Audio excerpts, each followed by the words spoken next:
Hello NinBuzz, how are you guys doing today? My name is Shadow of Resho Gaming, and I am here today to bring you another exciting episode of the new community choice. Last week I asked you guys what your favorite Mother/Earthbound game was, so let's just go ahead and jump right into the results.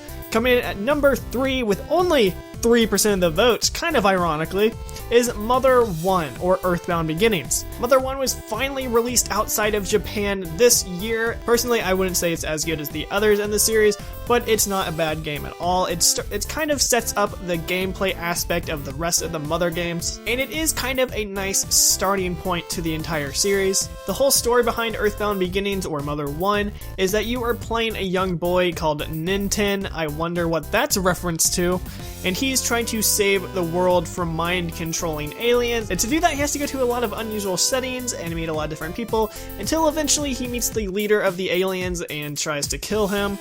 But moving on to those other games, coming in at number 2 with 43% of the votes, jumping up quite a bit, is Earthbound or Mother 2. Now, Earthbound was a smash hit. It is an amazing game, although it is kind of frustrating at times, and there are aspects of the game that are a little monotonous and tedious. The story of Earthbound is a direct sequel to Earthbound Beginnings, with Gygus striking back and trying to conquer the entire universe again. So who, of course, is sent to save him? The one and only Ness. Ness was sent by a bee from the future to destroy Gygus.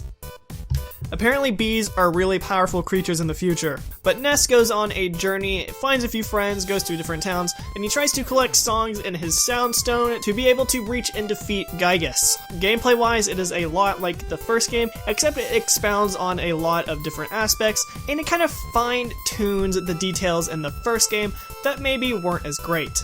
Alright guys, and now finally for your number 1 spot, coming in at 54% of the votes, we have the one and only Mother 3. Mother 3 is probably the pinnacle of the Mother series. It expounds upon everything else that was wrong with the other two games and just makes them beautiful and astounding.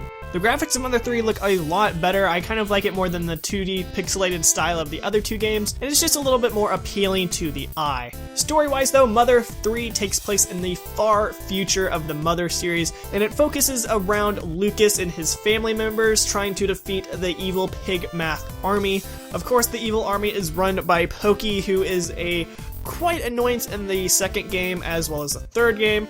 The story in the third game is just beautiful. I don't want to ruin very much of it, but the entirety of the game is really sad and really heart-touching. Although this game hasn't been released anywhere else in Japan, there are translations out there and videos if you want to watch them. I would definitely recommend at least watching the game, or trying to emulate it if you can, because it's definitely worth a play. Alright, I hope you guys enjoyed that top 3 list. I definitely think the list was really accurate to how great the games are and which ones were better, but let's go ahead and move on to next week's question. This week I'm going to be asking you guys about a relatively new game. What is your favorite game style to use in Mario Maker? Super Mario Maker is really new, it just came out a few days ago. The whole point of the game is to make Mario levels, and you can choose up to 4 different styles of Mario games that you can choose from to make your own levels. We have the original Super Mario Bros., Super Mario Bros. 3, Super Mario World, and New Super Mario Bros. U. So just leave down in the comments which one of those 4 game styles is your favorite to use in Mario Maker. Well, I hope you guys enjoyed this week's community choice. If you haven't already, make sure to subscribe to NinBuzz and like this video. It really shows support to the series, and it keeps you up to date on any of the content that we produce. Also, if you're feeling really generous, make sure to go check out my personal channel where we do a lot of Let's Plays and other fun activities. And that's all I have to say to you guys for this week. So until next week, make sure you stay beautiful, and I will see you guys in the next episode.